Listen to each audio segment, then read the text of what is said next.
Hey class, in today's lesson we're going to talk about the reciprocal function family, which is found in section 8-2 part 1 of your book. I didn't mean to put the bell work on here, so let's just act like we don't see this, like go away. Alright, so our objective is to graph reciprocal functions. So it says the general form of a member of the reciprocal function family is y equals a over x minus h plus k, where x does not equal h. It says the inverse variation functions y equals a over x are stretches, shrinks, and reflections of the parent reciprocal function depending on the value of a. The graph of the parent reciprocal function y equals 1 over x is shown to the right. So we've had different types of parent functions that we've seen, right? We've seen parent linear, parent quadratic, parent cubic. Okay, so this is parent reciprocal. And the reciprocal function is just kind of going to look like opposite L's, I guess, if you want to call it that way. And depending on what our a value is, so depending on what our numerator is, will depend on whether how stretched or how shrunk, or if it will be reflected. So we're going to graph a little bit today so that we can see what numbers or what values of a will affect the graph in certain ways. All right, so it says, what is the graph of the function below where x does not equal 0? Identify the x and the y-intercepts and the asymptotes of the graph. Also state the domain and range of the function. Okay, so we're going to start with our basics of graphing our function. I'm going to try and make this as big as I can, but I probably won't. All right, let's see.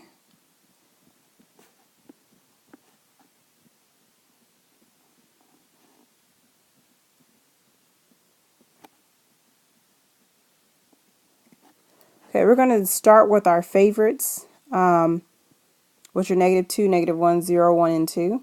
Okay, and then we'll see what we get. All right, so -1, if I substitute in -1 as, -2 as my x value, 8 divided by -2, right? So 8 over -2 would give me -4. So my value would be x, or my ordered pair would be x is -2, and my y would be -4. So I'm going to plot a point at -2, -4. So that's my first value. Okay, the next one would be -1. So 8 over -1. So that value would be -1, -8. So -1 and 1, 2, 3, 4, 5, 6, 7, 8. So way down here. Okay, if you notice, if you put in 0, it's going to be undefined, right? Because anything divided by 0 is undefined. So we actually don't have a value at 0. If I try 1, that becomes 8. So it's 1, 8. 1, 2, 3, 4, 5, 6, 7, 8. So that'd be somewhere up here. And of course 2 should be 2, 4. So 2, 4. It's still not giving us the shape that we need. So far, all we know is that it's not going to cross over at 0. So these are actually two separate functions. So I know it's going to go something like that, and it's going to go something like that. But let's go ahead and do another just to be sure. So let's go ahead and do 4, for example. So -4 and +4. So 8 over -4 would give me an ordered pair of -4, -2. So -4, -2 is here. So that's a little bit better. So that stretches right on around. And that would be the same for the other one. It would be 4, 2. So 4, 2 would be about here. Okay. So based on this graph, what are the x-intercepts? So where is it going to cross the x-axis? We actually will not have an x-intercept here, because we don't, obviously it's never going to get close enough to the x-axis to actually cross over. I know in the past that when we create an x-intercept, or we're trying to find an x-intercept, right, we would make y 0. So we would, for example, try to say that 0 equals 8 over x. We'd multiply both sides by x. And oh, even so, we still get 0 equal to 8, which is not possible. So again, there's no x-intercept. And we could even try the same thing for the y-intercept, okay? The y-intercept, we clearly see that it's not going to cross over the y-axis, right?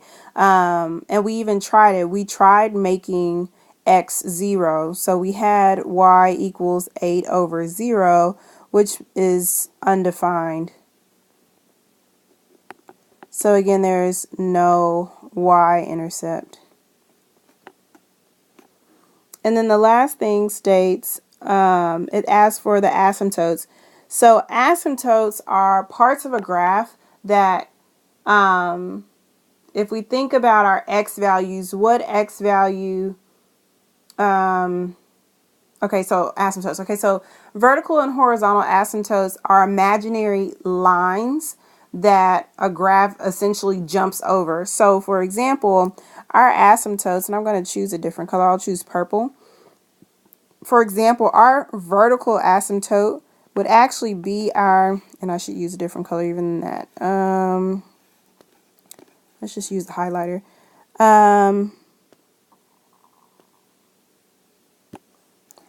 Our vertical asymptote is the y-axis, right? Because the graph jumps over that line.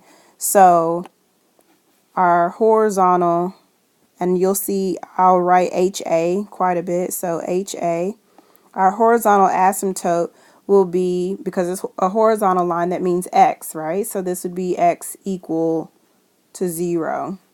That's a horizontal asymptote. And again, for the y, right, it's going to jump over the x-axis, right? The graph will never cross over that line. So our, and I just said that backwards, didn't I? I meant to call this one the vertical asymptote, sorry. The vertical asymptote is x equals 0, and our horizontal asymptote, which is the one that I just plotted, is y equals 0, which makes sense because these are two lines that were places where we didn't have intercepts, so they are also our asymptotes. Okay, so let's do another one just to be sure that we kind of understand what we're doing here. Okay, similar function, except this time it's 12 over x. All right, so we're going to start by graphing.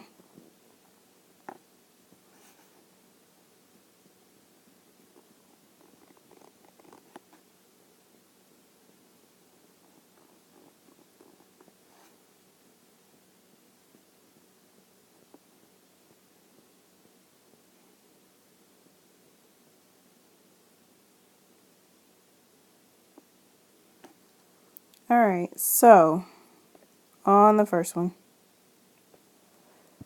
we have 12 over x. So let's once again start with the -2, -1, 0, 1, 2. Okay, if I do -2, that'd be 12 over. Didn't mean to use that. 12 over -2. So that ordered pair would be -2, -6. For -1, that'd be -1, -12. For 0, that'd be undefined. So we should be able to basically say that that's an asymptote, but we'll come back to it. And then the positives will be the exact same thing, except it would be 1, 12 and 2, 6. Okay, so let's plot those points. So -2, -6. And then -1, -12 is way down here. Nothing for 0, and then 1, 12, and then 2, 6 is about here. Okay, so we obviously need more points, right? Because this isn't nearly enough. So let's go ahead and do -3. So 12 and -3 would be -4. So it's -3, -4. So that's about here. So then that means that that would be +3, +4 for the other one. Still not enough shape, so let's keep going. Let's say 12 over -4. So that'd be -4, -3. And so this one would be 4, 3. So -4, -3, and then 4, 3. So it's getting that shape. We can go ahead and just finish this with a sketch.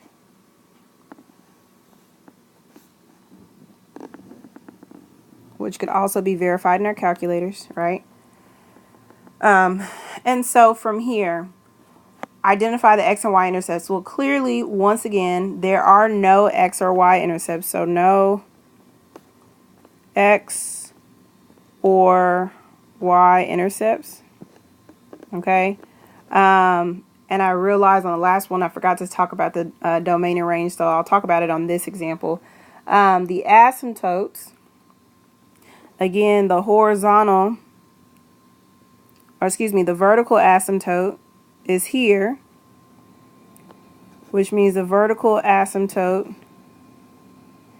is x equals 0. And the horizontal asymptote is here because these graphs will never jump over those lines. And so the horizontal asymptote is y equals 0. Okay, so then moving on from there, let's talk about the domain and range. So the domain, okay, let's talk about our x values. Our domain,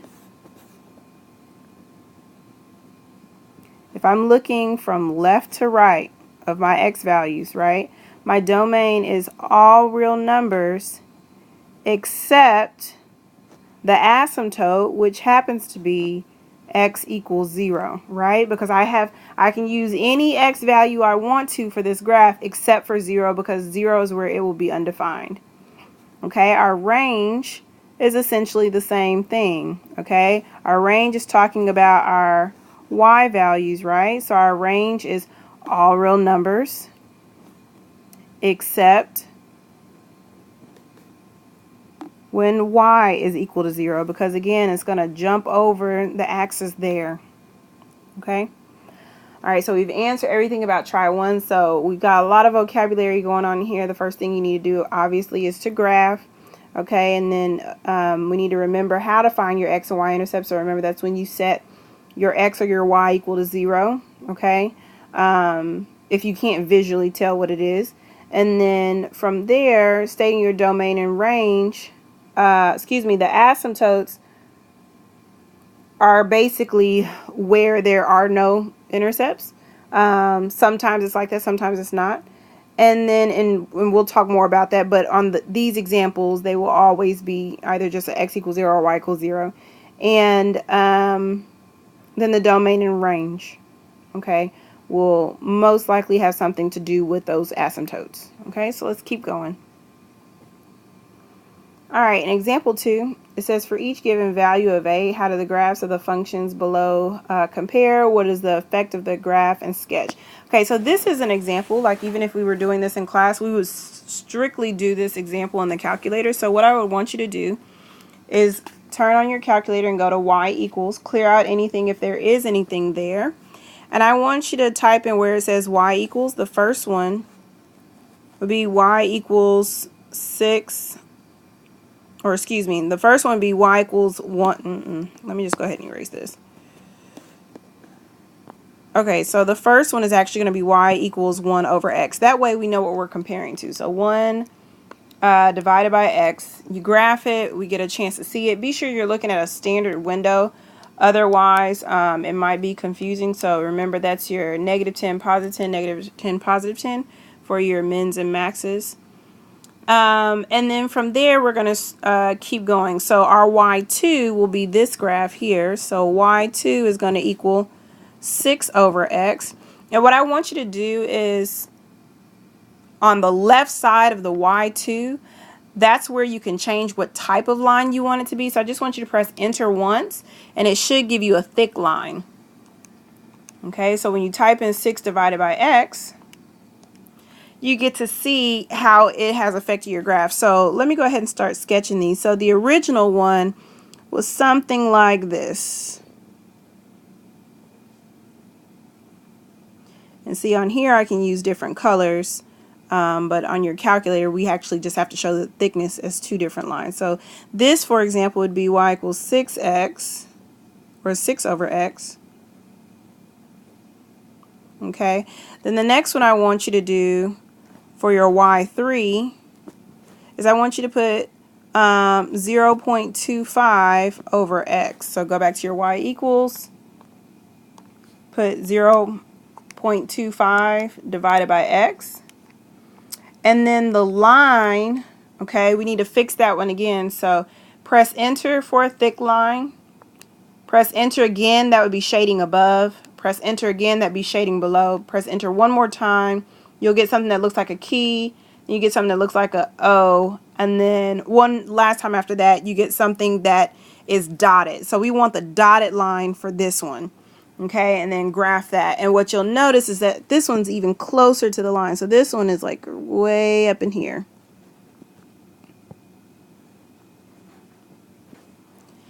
Okay, and lastly, y4, I want you to type in as negative 6 over x. And so this one can stay a regular line because it's going to do something completely different. And so when you do y equals 6 over x, it's going to look like the pink line except on the other side. Okay, and so those are the new functions. So how do they compare? Okay, so let's talk about it. So this first one, when a equals 6, and I'm going to go ahead and erase some of this. When a was 6, so in other words, the pink line, how did it change from the original black line to the pink line? Well, it kind of got wider, if you want to look at it like that, or if you want to think about it like that. I'll go ahead and tell you the correct vocabulary for it, which you should kind of remember it from quadratics. Okay, it's stretched by a factor of 6. Okay, 0.25, what did it do? It got way closer to the line, right?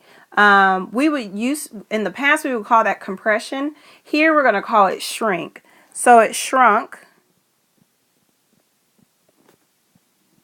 by a factor of 0.25, or a fourth, however you want to call that. Okay, the negative 6, what did it do? Well, the negative 6 did a couple of things, okay? Not only did it stretch by a factor of 6, but it also reflected across which axis? Which axis do you think it reflected?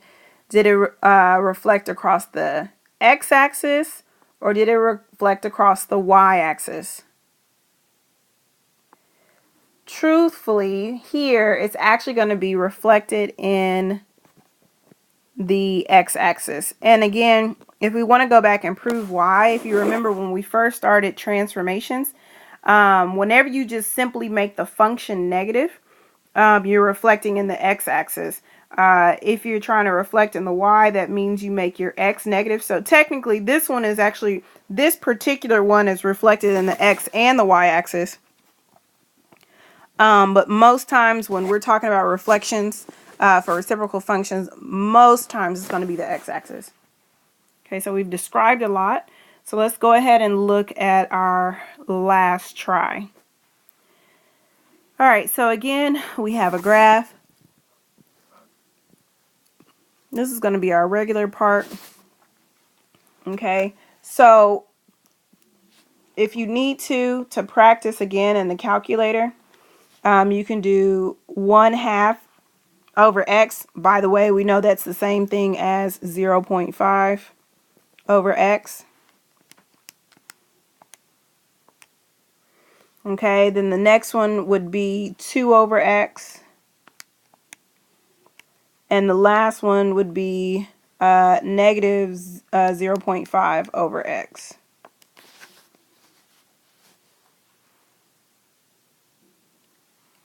All right, so that first one gets a lot closer. So remember, we call that shrunk by a factor of 1/2. Okay, the next one would be stretched quite a bit. Well, not by too much, but just a little bit more. So stretched